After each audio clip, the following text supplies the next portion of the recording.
স্বাগত ব্যবসা বাণিজ্য নিয়ে দেশ টিভির নিয়মিত আয়োজন বিজনেস টাইমসে আপনাদের সঙ্গে আছি আমি সাদিয়া লাবনী। দর্শক, দায়িত্ব নেওয়ার পর প্রথমবারের মতো চীন সফরে গিয়েছেন প্রধানমন্ত্রী তারেক রহমান। তারেক রহমানের এই সফরকে ঘিরে দেশটির সঙ্গে বাণিজ্য বিনিয়োগ নিয়ে আসলে নতুনভাবে একটা আশা জাগাচ্ছে। এই সফর কতটা সেই প্রত্যাশা পূরণ করতে পারবে, এটি আজকে আমাদের আলোচনার বিষয়। আলোচনায় আমাদের সঙ্গে আছেন China chamber of commerce and ইন্ডাস্ট্রির সাবেক senior vice president Azizul Akil David. আপনাকে স্বাগত বিজনেস টাইমসে। ধন্যবাদ। জি, প্রধানমন্ত্রী তারেক রহমান প্রথমবারের মতো চীন সফরে গিয়েছেন। দায়িত্ব নেওয়ার পরে মালয়েশিয়ার পরেই ওনার সফরটা চীনে হয়েছে। এই সফরটি নানান কারণেই বেশ গুরুত্ব বহন করছে, শুধু কূটনৈতিক নয়, অর্থনৈতিক ক্ষেত্রেও আসলে এর সম্ভাবনা কি হবে, আপনি আপনার মূল্যায়নটা একটু বলবেন। আমরা সবাই জানি যে চায়না হলো আমাদের লার্জেস্ট ট্রেড পার্টনার। তো ন্যাচারালি সেইখানে যখন আমাদের দেশের প্রধানমন্ত্রী সফরে যান, হেড টু হেড ভিজিট যখন হয়, তখন সেটার একটা ইম্প্যাক্ট তো অবশ্যই পড়বে। এবং এটা ক্লিয়ার যে ক্রস বর্ডার ট্রেড বলেন, ইনভেস্টমেন্ট বলেন, যাই কিছু বলেন, এগুলি আসলে directly related to the geopolitics and bilateral politics. So সেক্ষেত্রে নতুন সরকার, প্রধানমন্ত্রী মহোদয় চায়নাতে গেছেন। আমরা আশা করব যে সমস্ত জায়গাতে আমাদের ব্যারিয়ারগুলি আছে, যেমন একটা কথা আমরা সবসময় বলি যে ট্রেড গ্যাপ, চাইনিজদের সাথে আমাদের হিউজ ট্রেড গ্যাপ। দেখা যায় যে আমরা হয়তো প্রায় 17-18 বিলিয়ন ইম্পোর্ট করি, but export less than 1 billion. তো এই জায়গাগুলি কিভাবে সলভ করা যায় সেই বিষয়গুলি আমি আসবো। আপনি যেহেতু চায়না চেম্বারের সাথে অনেক বছর যুক্ত ছিলেন, সেই সাথে আপনি চায়না, আপনার ব্যবসাও আছে, আপনি সেই হিসেবে চায়না মানে একদম ভালো একটা যোগাযোগ আছে। সেক্ষেত্রে আমরা দেখেছি যে চীন 2020 সালে 97% বাংলাদেশি পণ্যের জন্য শুল্কমুক্ত বাজার সুবিধা চালু করে। পরে 2024 সালে যেটা প্রায় সব পণ্যের ক্ষেত্রে সেই সুবিধা সম্প্রসারণ করা হয়, কিন্তু এই সুযোগটা আসলে বাংলাদেশ সেভাবে নিতে পারেনি। এর কারণটা যদি আপনি একটু বলতেন। হ্যাঁ, এফটিএ প্রথমে তো তারা 97% পণ্যের উপরে ইম্পোজ করছে, আমাদেরকে দিয়েছে। সেখানেও আমরা আসলে প্রোগ্রেস করতে পারি নাই বা ট্রেড গ্যাপটাকে কমিয়ে আনতে পারি নাই। পরবর্তীতে 99% পণ্যের উপরে দিয়েছে, সেখানেও আসলে আমরা করতে পারিনি। কারণ এটা বুঝতে হবে, সেটা হলো চায়না অনেক বড় দেশ, and they are the largest exporting country. যেই প্রোডাক্টটা চায়নাতে তৈরি হয়, সেই প্রোডাক্টটা আমরা কিন্তু তার ওইখানে এক্সপোর্ট করতে পারবো না। এইটা অনেকগুলি কারণে আমরা পারি না। যেমন চায়নার তো র মেটেরিয়াল বলেন, টেকনোলজি বলেন, ক্যাপিটাল মেশিনারিজ বলেন, এগুলি মোস্টলি তাদের নিজস্ব। র মেটেরিয়ালও তাদের নিজস্ব। সেখানে তার যে ম্যানুফ্যাকচারিং কালচার, তো তার প্রোডাক্টের যে কস্ট, সেই কস্টের সাথে আসলে আমাদের এটা পেরে ওঠা সম্ভব না। যার কারণে 99% কেন 100% দিলেও এটাকে কভার করা আসলে কঠিন বর্তমান বাস্তবতায়। তবে সম্ভব, যদি আমরা সেটাকে প্রপার অ্যাসেস করে আমাদের সক্ষমতাকে বৃদ্ধি করি, আমাদের ক্যাপাসিটি এনহ্যান্স হলে তখন আমরা এই ট্রেড গ্যাপটা কমিয়ে আনতে পারবো। সেক্ষেত্রে এই যে প্রধানমন্ত্রী গিয়েছেন, সেখানে সবচেয়ে বড় প্রত্যাশার জায়গাটা আসলে আমাদের কি? আমি মনে করি যে এই ব্যবসা বাণিজ্যের ক্ষেত্রে, আমি যেহেতু মানে চেম্বারের পক্ষ থেকে কথা বলছি, আমি ব্যবসা বাণিজ্য নিয়ে কথা বলতে চাই।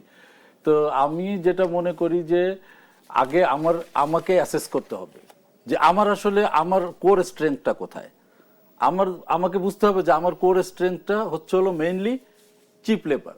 ইট মিনস আমার দেশ ছোট, বাট আমার অনেক লোক আছে। আমি ওই বিতর্কে যাব না যে সে দক্ষ কি অদক্ষ বা অর্ধদক্ষ, সেটা নিয়ে সে আলোচনা পরে। তো আমার যদি সেটা হয়, তাহলে আমি বরং মনে করি যে এখানে আমাদের রিলোকেশনের উপরে বেশি জোর দেওয়া উচিত। কারণ এখন চায়নার অনেক বড় বড় কংগ্লোমারেট এবং বড় বড় ফ্যাক্টরিগুলি কিন্তু চায়নার বাইরে তারা রিলোকেট করছে, কারণ তাদের ওইখানেও ম্যান পাওয়ার কস্ট বেড়ে যাচ্ছে। তো তারা ফিলিপাইনে যাচ্ছে, কম্বোডিয়াতে যাচ্ছে, ভিয়েতনামে যাচ্ছে, বাট ওয়াই নট বাংলাদেশ? হ্যাঁ, আমরা কেন চীনা বিনিয়োগকারীদেরকেও সেভাবে আকৃষ্ট করতে পারছি না? হ্যাঁ, সেটা একটা আসলে ব্রডার আসপেক্ট। এটা খুব দুই একটা কারণ দিয়ে ব্যাখ্যা করা যাবে না। তবে আমি বলবো যে অ্যাসেসমেন্টটা সেখানেই দরকার, যে তাদের কি প্রয়োজন, পারছি না সেটার থেকে আমাকে দেখতে হবে যদি একটা আমরা ইনভেস্টর দেখি যে যে- আসবে তার কি প্রয়োজন, সেটার সাথে আমাকে কোপ আপ করতে হবে, কমপ্লাই করতে হবে, তাহলে অবশ্যই তারা আসবে। চীন নিজেই আসলে স্বয়ংসম্পূর্ণ যদি আমরা বলতে চাই সব দিক থেকেই, তারা আসলে কি নিতে পারে আমাদের কাছ থেকে, এবং আমরা যেটা বলছি যে তাদের সাথে আমাদের বাণিজ্য ঘাটতিটা অনেক বেশি, আমরা সেটা কিভাবে আসলে, যেহেতু আপনি অনেক বছর একটা লম্বা সময় তাদের সাথে আপনার ব্যবসা আছে, আপনার কাছে কি মনে হয় যে আমরা আসলে কোন কোন সেক্টরে বেশি গুরুত্ব দিলে তাদের সাথে আমাদের বাণিজ্য ঘাটতিটা কমতে পারে? আমি প্রথমে বলবো সেক্ষেত্রে প্রথমে নজর দিতে হবে এগ্রিকালচারের দিকে। এগ্রিকালচারাল অনেক প্রোডাক্ট আছে যেটা তারা আমাদের এখান থেকে নিতে পারে। আসলে আমরা বাজার ভিত্তিক বা সাধারণ ডে টু ডে ইউজের জন্য যে সমস্ত পণ্য, এগুলিতে তাদের সাথে প্রতিযোগিতায় টিকে তাদের ওইখানে এক্সপোর্ট করা বা অন্য কোথাও এক্সপোর্ট করা is very difficult for us. So আমাদের যদি ওইটাই করতে হয়, আমাদেরকে দেখতে হবে যে কৃষিজাত পণ্য, যেমন আপনি দেখেন এই যে আমরা যে সাদা তিল যেটাকে বলি সিসেম, 8 লক্ষ টন তারা ইম্পোর্ট করে বছরে। চায়না কিন্তু প্রচুর ইম্পোর্টও করে, কিন্তু আমাকে বুঝতে হবে সে কি কি জিনিস ইম্পোর্ট করে। আপনার জুট, তাদের প্রচুর জুটের ডিমান্ড আছে, সেটাকে আপনাকে করতে হবে, দেখতে হবে সে কি ধরনের জুট চায়। সেখানে আবার কিছু পলিসি লেভেলের ইস্যু আছে, টেস্টিং ল্যাবরেটরি ইস্যুজ আছে, সেগুলি দেখতে হবে। এরপরে আপনি দেখেন, এবং আমাদেরকে নন কনভেনশনাল আইটেমগুলিতে যেতে হবে। লাইক আপনাকে একটা উদাহরণ দিই, আপনি যদি চায়নাতে যান আপনি দেখবেন বিফ স্টোমাক, আমরা যেটাকে আমরা সহজ বাংলায় বলি গরুর যে ভুঁড়ি আর কি, মাংসের চেয়ে অনেক বেশি দাম, এবং তারা এটা ইম্পোর্ট করে ইভেন ফ্রম ব্রাজিল। আর আমরা কিন্তু আমাদের মার্কেটে কিন্তু এই ইসের কিন্তু তেমন একটা ডিমান্ড নাই, বাট আমরা এটাকে এক্সপোর্ট করতে পারি তাদের এখানে। কিন্তু এখানে সমস্যা কি? সমস্যা হলো এইখানে ওই টেস্টিং অ্যান্ড ল্যাবরেটরি ফ্যাসিলিটিস, ওইটা না থাকলে তো, যেহেতু ফুড অ্যান্ড ড্রাগ তো আপনার টেস্টিং ছাড়া কোনো দেশই আপনার নিবে না। তো এইটা করতে কি হবে, পলিসি লেভেলে এটা নিয়ে কাজ করতে হবে, যে ঠিক আছে তোমরা আসো, তোমরা বলো আমরা কোন ল্যাবরেটরিকে, তোমরা আমাদের তো অনেক ল্যাবরেটরি আছে, তাদেরকে তোমরা অ্যাসেস করো, তাদেরকে কমপ্লায়েন্স দাও, ওই ল্যাবরেটরির মাধ্যমে আমরা তাহলে এটা পাঠাইতে পারবো। তো এই নন কনভেনশনাল আইটেমগুলিতে না যেতে পারলে এক্সপোর্ট বাড়ানো খুব কঠিন। চীনের সাথে আমরা তো প্রযুক্তি নিয়ে অনেক কথা হয়, এবং এখন নতুন করে আলোচনা এসেছে নবায়নযোগ্য জ্বালানির ক্ষেত্রে একটা বিষয় নিয়ে বলা হচ্ছে যে এই বিষয়গুলো প্রধানমন্ত্রীর সফরে অনেকটা সমাধান আসবে। আপনার কাছে আসলে কি মনে হয়? নবায়নযোগ্য জ্বালানি তো এখন লাইক মানে talk of the globe, because আপনি একটু খেয়াল করেছেন কিনা যে এই যে হরমুজ প্রণালী নিয়ে যখন খুব ঝামেলা হলো, অনেক দেশই তো সাফার, ইভেন আমরাও সাফার করেছি। আপনি দেখেছেন পাম্প স্টেশনগুলিতে লম্বা লাইন, তারপরে বিভিন্ন রকমের মিডিয়াতে প্রচুর গসিপ এটা নিয়ে। চাইনিজরা কিন্তু তেমন একটা ফিল করে নাই, বিকজ ও নবায়নযোগ্য জ্বালানি এত পরিমাণ করে ফেলছে যে ও বিলিয়ন বিলিয়ন ব্যারেল ও সাবস্টিটিউট করে ফেলছে এই গ্রিন এনার্জি দিয়ে, যার কারণে তার খুব বেশি বেগ পেতে হয় না এই সিচুয়েশনকে ম্যানেজ করতে। তো এবং যারাই গ্রিন এনার্জিতে বিনিয়োগ করছে বা এটাকে ফোকাস করেছে, প্রত্যেকে কিন্তু কমফোর্টেবল পজিশনে ছিল, ইভেন পাকিস্তান। আমরা যেহেতু এখন ইভি কার, বৈদ্যুতিক গাড়ির দিকে বেশি সুযোগ সুবিধা দেওয়া হচ্ছে, সরকারও চাচ্ছে যে আমরা বৈদ্যুতিক গাড়ির দিকে এগিয়ে যাই, সেক্ষেত্রে তো আমরা চীনের সাথে একটা বড় ধরনের একটা চুক্তি বা যে কোনো একটা বাণিজ্যিক একটা সম্পর্কে এগিয়ে নেওয়া সম্ভব। এই বিষয়টাকে আসলে আপনি কি বলবেন? ইভির ক্ষেত্রে আমি যেটা বলবো সেটা হলো আমরা যেন শুধুমাত্র আমদানি নির্ভর না হয়ে যাই। আমরা একটা সিবিইউ বা কমপ্লিট বিল্ড আপ ইউনিট নিয়ে আসলাম, বাজারজাত করলাম, এবং সেখান থেকেও আমাদের কিছু বেনিফিট আসবে। বাট আমরা যদি সত্যিকার বেনিফিট এই খাতে নিতে চাই, সেক্ষেত্রে আমাদের উচিত হবে চীনের সাথে টেকনোলজি ট্রান্সফার, তাদের সাথে যৌথ বিনিয়োগ, বাংলাদেশে তারা যাতে ফ্যাক্টরি করে, সেখানে আমাদের লোকেরা থাকবে, আস্তে আস্তে তারা সেই প্রযুক্তিতে ট্রেন্ড হবে, একটা সময় আমরা নিজেরা স্বয়ংসম্পূর্ণ হব। চীনও কিন্তু এভাবেই হয়েছে। জনাব ডেভিড, আমরা আবার আলোচনায় ফিরবো, একটা বিরতি নিয়ে ফিরছি। দর্শক দেখছেন বিজনেস টাইমস, ফিরছি বিরতির পর, সঙ্গে থাকুন।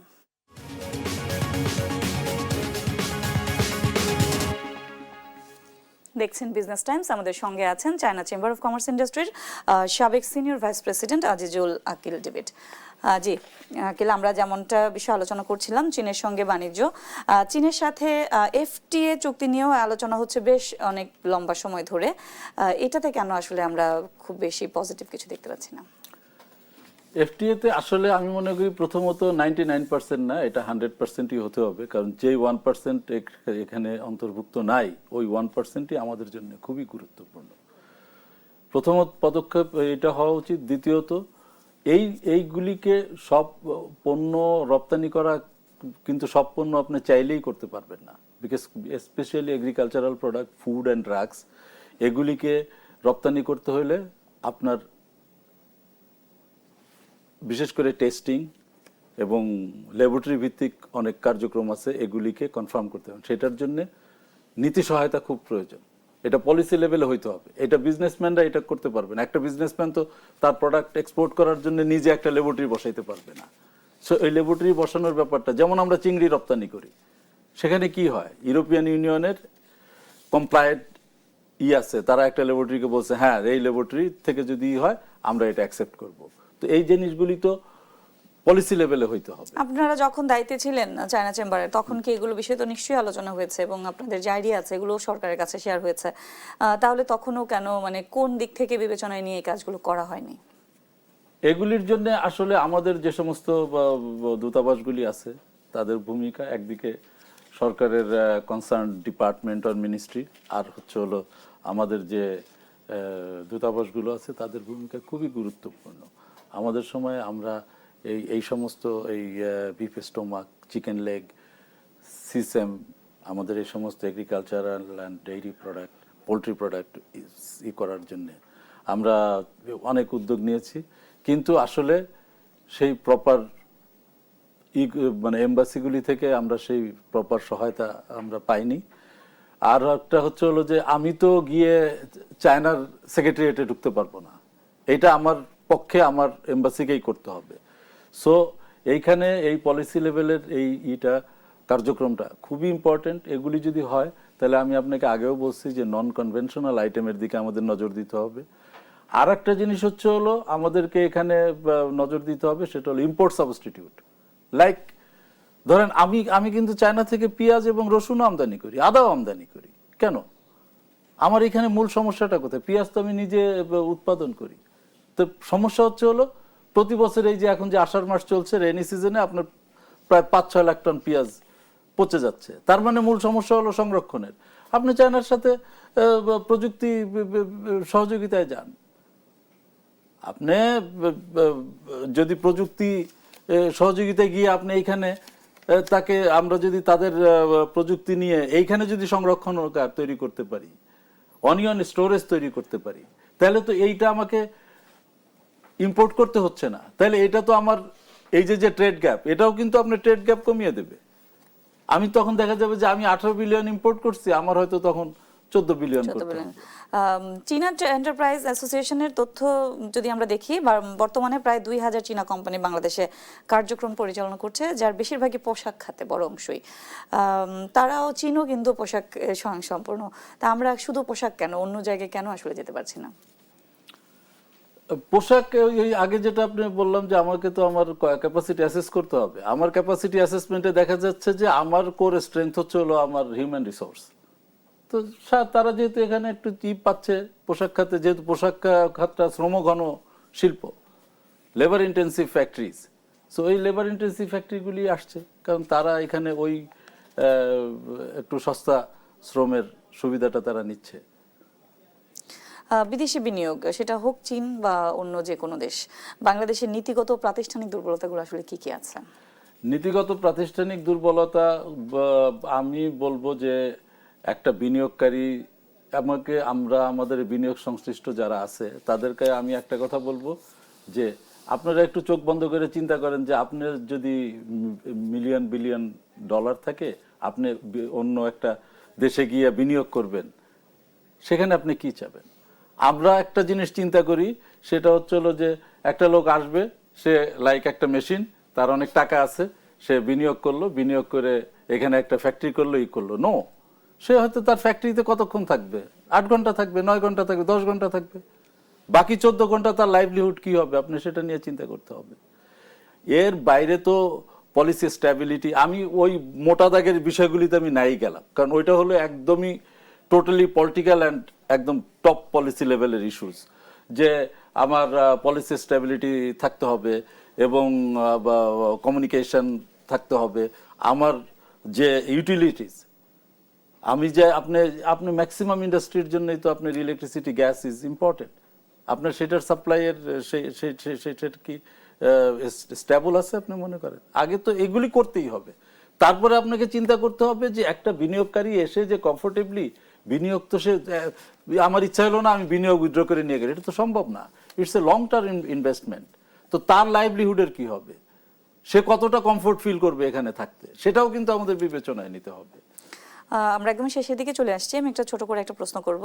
প্রধানমন্ত্রীর এই সফর আসলে দেশের কর্মসংস্থান, শিল্পায়ন, রপ্তানি বৃদ্ধিতে দীর্ঘমেয়াদী কি ধরনের প্রভাব ফেলবে, এবং এই সফর শেষে সাফল্য মূল্যায়নের প্রধান সূচক কি হতে পারে? আসলে প্রধানমন্ত্রী বা যখন হেড টু হেড মিটিং হয়, সেখানে তো ওনারা খুব স্পেসিফিক বা একদম টিটবিটস নিয়ে আলোচনা করেন না।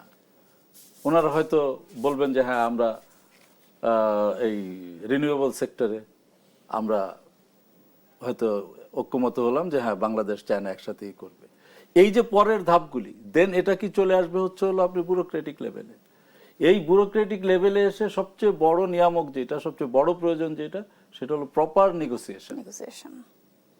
আপনি যদি প্রপার নেগোসিয়েশন করতে পারেন, you will get the investment and which will favour your country. আর আপনি যদি না পারেন তাহলে হয়তো আসবে না, আর আসলেও হয়তো আপনার স্বার্থ ওইভাবে রক্ষিত হবে। আমরা সবাই প্রত্যাশা করতেই পারি যে প্রধানমন্ত্রী চীন এবং মালয়েশিয়া সফর দেশের অর্থনীতিতে অনেক বড় ভূমিকা রাখবে। আপনাকে অসংখ্য ধন্যবাদ আমাদের সঙ্গে যুক্ত হওয়ার জন্য। ধন্যবাদ। দর্শক, প্রধানমন্ত্রীর চীন সফর দেশের ব্যবসা ও বিনিয়োগে কি ধরনের প্রভাব পড়বে, এইসব বিষয় নিয়ে আমাদের আজকে আলোচনা ছিল। আলোচনায় আমাদের সঙ্গে ছিলেন Bangladesh China chamber of commerce and ইন্ডাস্ট্রির সাবেক senior vice president Azizul Akil David. সঙ্গে থাকার জন্য ধন্যবাদ সবাইকে।